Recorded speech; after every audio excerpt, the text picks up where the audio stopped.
এই মেঘলা দিনে একলা ঘরে থাকে না তো মন, কাছে যাব কবে পাব ওগো তোমার নিমন্ত্রণ। এই মেঘলা দিনে একলা ঘরে থাকে না তো মন, কাছে যাব কবে পাব ওগো তোমার নিমন্ত্রণ। যুথিবনে ওই হাওয়া শুধু করে আসা যাওয়া, হায় হায় রে দিন যায় রে ভরে আধারে ভুবন, কাছে যা। সুপ্রভাত বন্ধুরা, আজ 24শে জুলাই বুধবার, সকাল এখন প্রায় 7:30 বাজে। আমি এখন থেকে আমার ব্লগটা স্টার্ট করলাম। আর আজকে জানেন তো একটু মেঘলা মেঘলা ওয়েদারটা, তবে বর্ষাকাল, এই মেঘ এই রোদ এ তো লেগেই আছে। যাই হোক, আমি তো আমার ব্লগ স্টার্ট করলাম, কিন্তু কবে কখন শেষ করতে পারো জানি না। যাই হোক, আমার সাথে সাথে আপনারা থাকুন, আমিও আসবো, আপনারাও আসবেন, এই আর কি। তো এখন একটু সকালবেলা চা খাচ্ছিলাম, জানেন তো, এই চায়ের কাপটা নিয়ে ছাদে চলে এসেছি। আমার ছোট্ট একটা ছাদ আছে, সেই ছাদে এসেছি। যাই হোক, এরপরে আবার আসবো। এখন তাহলে আসি একটু।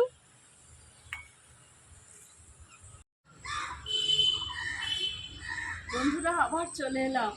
এখন ঘড়িতে প্রায় 9:45 বাজে, জানেন তো। রোদ সেরকম ওঠেনি, মেঘলাই আছে ওয়েদারটা, কিন্তু ভীষণ গরম, জানেন তো, ভ্যাপসা গরম একটা। বর্ষাকালে যা হয়, রোদ না উঠলেও গরমটা কিন্তু থাকে। যাই হোক বন্ধুরা, এই দেখুন কি সুন্দর ফুল আমার ছোট্ট টগর গাছে। হ্যাঁ, এত ভালো লাগছে, বেরিয়েই দেখলাম কি সুন্দর লাগছে ফুলগুলো, তাই আপনাদের সাথে একটু শেয়ার করলাম। পরে আমার বাগানে টুকটাক আর কি গাছপালা আছে, আপনাদের কোনো একদিন শেয়ার করবো। হ্যাঁ, আচ্ছা তাহলে বন্ধুরা, আবার চলে এসেছি আপনাদের সামনে। এখন বিকেলবেলা, সামনে দেখছেন আমার বাস রাস্তা গেছে। এই এলাকাটাকে না, আমি বলেছিলাম না কালকে যে আমি হিজলি কোঅপারেটিভ সোসাইটিতে থাকি, কিন্তু এই যে এই এলাকাটাকে, এর একটা আলাদা নামও আছে, তার নাম প্রেম বাজার, জানেন তো। বিশেষ করে বাজার সংলগ্ন এলাকায় তাকে বলে প্রেম বাজার। আমি এই বাজারের কাছাকাছিই থাকি, মানে বাজারের প্রায় পাশেই থাকি। আর যে এই যে রাস্তাটা আপনারা দেখছেন, এটা হলো কেশিয়ারি রোড, মানে খড়গপুর থেকে কেশিয়ারি হয়ে ভরসাঘাট এই রোডটা গেছে কিন্তু। হ্যাঁ, এখান দিয়ে বাসও চলে, অনেক বাস বিভিন্ন রুটে চলে। ধরুন কেশিয়ারির দিকে বাস যায়, সেটা পেরিয়ে ভরসাঘাটের দিকে যায়। রোহিণীর বাসও দু একটা চলে এখান দিয়ে, জানেন তো। দেখুন রাস্তাটা কি ভালো লাগছে। লোকজন চলাচল, বিকেলবেলা তো এখন একটু আরও বেশি ব্যস্ততা এখানে, বেশ ভাল লাগছে। বলুন, আমি দেখাই একটু দূর অবধি। আচ্ছা, এই দিকটা দিয়ে দেখছেন খড়গপুর টাউন থেকে আসছে, রাস্তাটা দিয়ে এপাশ হয়ে কেশিয়ারি ভরসাঘাটের দিকে যাচ্ছে। পুরো দেখা যাচ্ছে না, একটু অংশই দেখা যাচ্ছে। যাই হোক, বুঝতে পারবেন আপনারা। জানেন তো বন্ধুরা, এই রাস্তা দেখতে দেখতে আরেকটা কথাও খুব মনে হচ্ছে। তখন 2020-21 করোনা কাল, সবাই ঘরবন্দি, লকডাউন হয়ে গেছে, আমাদের বাইরে বেরোনো মানা, সবার ক্ষেত্রেই তাই। তো এবার কিছু কিছু মানুষ তো আছেন যারা বাধা বিপত্তি থাকলেও কথা শোনেন না, বাইরে বেরিয়ে যান। অবশ্য কিছু প্রয়োজনেও হয়তো বেরোতেন। যাই হোক, তো এবার এই যে দেখুন, এইদিকে মোড়ে পুলিশ পিকেটিং থাকতো, বেশ কয়েকজন পুলিশ এরকম ইয়ে করে আর কি, শিফটিং ডিউটি দিয়ে দিয়ে থাকতো। আর আমি এই ছাদে কোথাও বেরোতে পারতাম না, তো দেখুন একটা সামনের ছোট্ট ছাদ দেখাচ্ছি, ওই ছাদের ধারে আমি দাঁড়িয়ে থাকতাম, দেখতাম আর কি। তখন তো কোথাও বেরোবার নেই। আর একটু এই ছাদে দাঁড়িয়েই প্রকৃতি দেখতাম। যাই হোক, এবার মানে অনেক বাইক সাইকেল আরোহী যারা এরকম আসতো, হয়তো নিয়মকানুন না মেনে, আর সে কী বলবো বন্ধুরা, পুলিশরা লাঠি নিয়ে তাদের তাড়া করতো, আর তারা চা দৌড়, জানেন। মানে ওই দৃশ্য যে হাসিও পেত, আবার খারাপও লাগতো। যাই হোক, হয়তো কোনো প্রয়োজনে তারা বেরিয়েছে, কিন্তু নিয়ম তো মানতেই হবে না সবার জন্য। আর সেই সময়কালটা কেমন গেছে বলুন তো, মানে সত্যি কোনোদিন ভাবতে পারিনি আবার সব স্বাভাবিক হবে, আবার আমরা ফিরবো, তাই না? বলুন, আপনারাও ভাবুন কী দিন আমরা কাটিয়েছি না, সত্যি ভাবলে এখন যেন অবাক লাগে, তাই না বন্ধুরা? এই দেখুন বন্ধুরা, কেশিয়ারি থেকে আরেকটা বাস এলো। এই বাসগুলো সোজা মেদিনীপুর যাবে, জানেন তো, খড়গপুর টাচ করে তারপর মেদিনীপুর যাবে জেলা শহরে।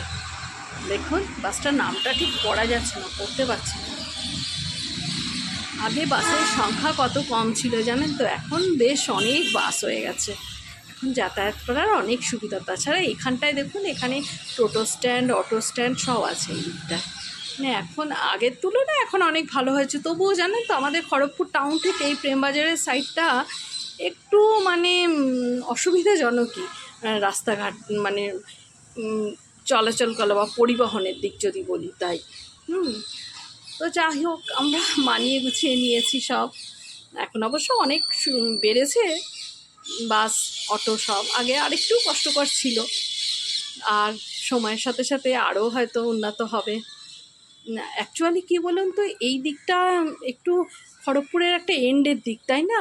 এরপরে তো একটা গ্রামীণ এলাকা আবার শুরু হয়ে যায়, পঞ্চায়েত এলাকা শুরু হয়ে যায়, এতটা অবধি মিউনিসিপ্যালিটি আছে। তারপর থেকে আবার গোপালি, সালুয়া, এসব জায়গাগুলো তো, গোপালি তো পুরো পঞ্চায়েত এলাকা। আর এপাশে মানে ফরেস্টও আছে, জানেন তো, কখনো আপনাদের দেখাবো। এইদিকে কিছুটা যাওয়ার পর আবার ফরেস্ট এলাকা আছে, জানেন তো। তো সেই কোনো দিন যদি যাই ওদিকে, যাবো তো নিশ্চয়ই, আপনাদের সব কিছু দেখাবো। যে কেমন লাগে, খুব ভালো লাগে, কিন্তু প্রাকৃতিক দৃশ্য খুবই সুন্দর। আর আমরা তো শাল জঙ্গলের মধ্যেই রয়েছি।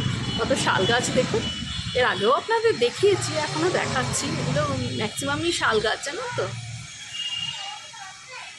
আর এগুলোতে একটা হয়, যখন এই যে পাতা ঝরার সময় হয়, তখন পাতা পড়ে আমাদের মানে উঠোন ঠুটন পুরো ভর্তি হয়ে যায়, জানেন তো বন্ধুরা। শাল পাতা পড়ে একদম ভরে যায়, আবার সেই লোক দিয়ে পরিষ্কার করাতে হয়। যাই হোক বন্ধুরা, একটু দেখুন। বন্ধুরা, সব কাজ সেরে আবার এলাম, রাতের খাওয়া দাওয়া সব কমপ্লিট। আপনাদেরও নিশ্চয়ই ডিনার হয়ে গেছে। ডিনারে কি খান আপনারা, রুটি না ভাত? আমি তো একটু ভাতই প্রেফার করি, রুটি আমি খুব একটা খেতে পারি না।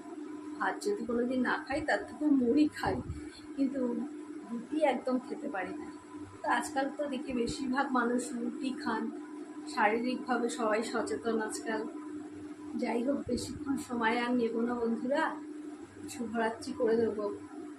যাওয়ার আগে বলি যে, আমার যদি ব্লগটা ভালো লাগে তাহলে লাইক, শেয়ার, সাবস্ক্রাইব করবেন। আরেকটা কথা বলি যে, ব্লগটা 24 তারিখের আজকে, কিন্তু কালকে আপনাদের কাছে যাবে, অর্থাৎ 25 তারিখ। শুভরাত্রি। আজ তাহলে আসবো আরেক দিন, আচ্ছাই ফোটা ছড়া ফুলেরই যে কাজ তাই, আচ্ছাই আচ্ছাই আসবো আরেক দিন, আচ্ছাই।